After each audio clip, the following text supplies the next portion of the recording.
भेटघाट गर्नको लागि हामी आएको हो।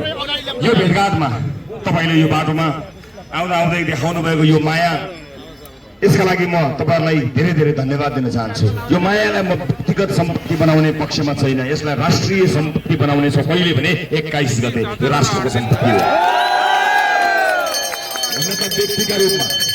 व्यक्तिका रूपमा राज्यले अन्याय गर्दा मेरो लागि आँसु बगाउनु भएको छ, हस्ताक्षर गर्नु भएको छ। मैले बिर्सेको छैन, मैले याद गरेको छु।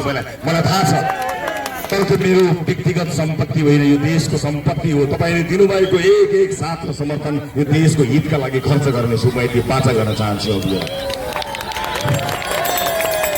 यो यात्रामा, राजनीतिको यो यात्रामा कयौं उतार चढावहरू आए। कहिल्यै ठकाइ लागेन, कहिल्यै हार मानिएन, यिनीहरूसँग कहिल्यै शिर झुकाइएन। सधैँ आँखामा आँखा जुदाएर कुरा गरियो। यही तपाईको आँट र साहस, यसैको आँटले मलाई सधैँ हिम्मत दिनु बनाएको छ। मलाई हिम्मत दिनुहुने आमा बा दाजु धेरै धेरै धन्यवाद दिन चाहन्छु। तपाईहरुलाई धेरै धेरै धन्यवाद दिन चाहन्छु। अब संसदमा हामीलाई बहुमत चाहिएको छ। यो देशको भाग्य र भविष्य अब तपाईहरुले आफैले बदल्ने हो। कसैको आश गर्ने होइन, कसैको भर पर्ने होइन। हामी अपन साथीहरू बोकेर आएका छौँ। यहाँ साथ दिनका लागि झबीडुम्रे एउटा उम्मेदवार मात्र होइन, मेरो एउटा यस्तो भाइ हुनुहुन्छ।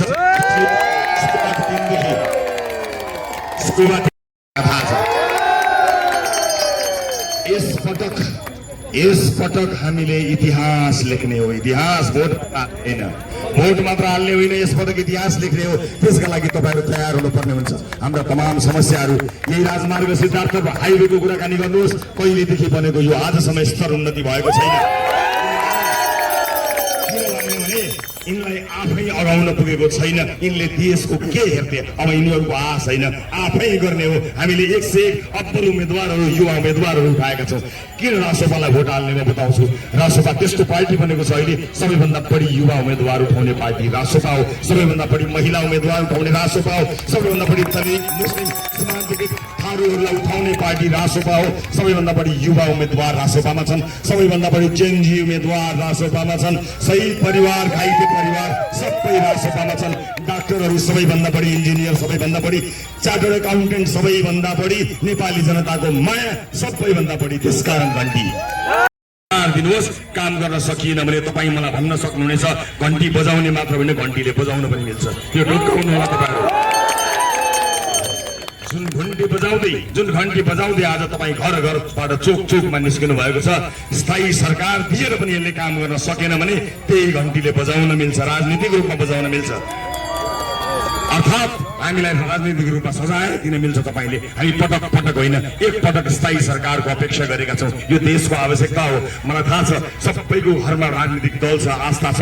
रासोपा जन्मिनुभन्दा अगाडिदेखि, तपाईँले जन्मेदेखि अहिलेसम्म विभिन्न पार्टीलाई भोट हाल्दै आउनुभयो, विभिन्न नेता भयो।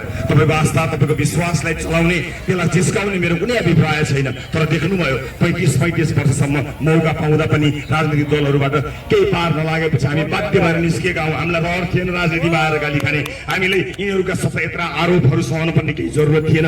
जेल नेल भोग्न, रुन, कराउन, दौड्न, पसिना पसिना भएर गाउँ सहर डुल्न हामीलाई केही पनि जरुरत थिएन। के फाइदा छ व्यक्तिगत रूपमा? दुःख बाहेक केही पनि छैन। तर एक पटक त्याग गरेपछि, एक पटक दुःख गरेपछि देश बन्छ। हामीलाई विश्वास छ। तपाईको आँखाले, जुन आँखाले तपाईले आज आशा र भरोसाका साथ हेर्नु भएको छ नि, यही आँखामा राखिरहनु होला। आशा र भरोसाको यो दियो हामी निम्न दिँदैनौँ, हामी त्यसलाई जगाएर छोड्नेछौँ। यस पटक सिद्धान्त, भिजन सबै छ। हेर्ने समय निकाल्नु लेखेका छौँ, बोलेका छौँ। तर पृथ्वीको ज्वरो नउखालिकन, भ्रष्टाचारलाई नफालिकन जति लेखे पनि, जति सिद्धान्त ठाने पनि केही पनि हुनेवाला छैन। पहिला पृथ्वी फाल्ने, पहिला विसङ्गति फाल्ने, जति भोग लाए पनि थाल खान सकिन्न, घाँस खाने हो। पहिलो घाँस भनेको भ्रष्टाचारको अन्त्य हो। पहिलो घाँस भ्रष्टाचारको अन्त्य हो, विधिको शासन हो, कानुनी राज्यको स्थापना गर्ने हो। बस यति गर्न सक्यो भने बाँकी सब ठेगान लाग्छन्। एक पटक भ्रष्टाचारमा कुचो चलाउन सुरु गरौँ। 4वटा मन्त्रालय लिएर गृह मन्त्रालय सम्हाल्दाखेरि यिनीहरूको मुटुमा घण्टी होइन, ढ्याङ्ग्रो बजेको तपाईँलाई थाहा छ नि। जब सिंहदरबारमा घण्टी छिर्छ नि, घण्टी छिरेपछि बजाउँछ। यति कुरा ढुकाउनु होला, यति कुरा निर्धक्काउनु होला। म आज यो चुनावी सभा नभए पनि यति भन्न सक्छु कि सक्षम उम्मेदवारहरू हामीले लिएर आएका छौँ। तपाईँहरूले एकपटक इतिहास रच्नु पर्नेछ। म फेरि पनि भन्छु, म कसैसँग प्रतिस्पर्धा गर्न आएको होइन। पुराना राजनीतिक दलका साथीहरूप्रति मेरो कोही कटाक्ष छैन, उहाँहरूलाई मेरो शुभकामना नै छ।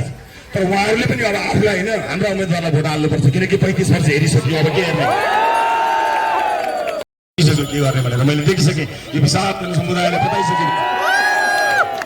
मन गौरव पार्नु होला र कसैले भन्ला तपाईँहरूलाई ए बाबु भइगयो नि त, एउटा भोट प्रत्यक्षमा हालिदेऊ, अर्को भोट हाम्रो पुरानो पार्टीलाई गर्वैदेखिको हामी फलानु भन्ला, या हामी त गर्वैदेखिको समानुपातिक यता प्रत्यक्ष यता यता र उता भन्ला, यता उता दायाँ बायाँ होइन सिधा घन्टी, दायाँ बायाँ कतै भन्न पाइन्न। भोट नमान्ने भ्रष्टाचार सबै सक्ने भने सबै भोट घन्टीलाई हो कि आधी राख्ने भए आधी आधी गरौँ। तपाईँको विचार के आधी राख्ने हो?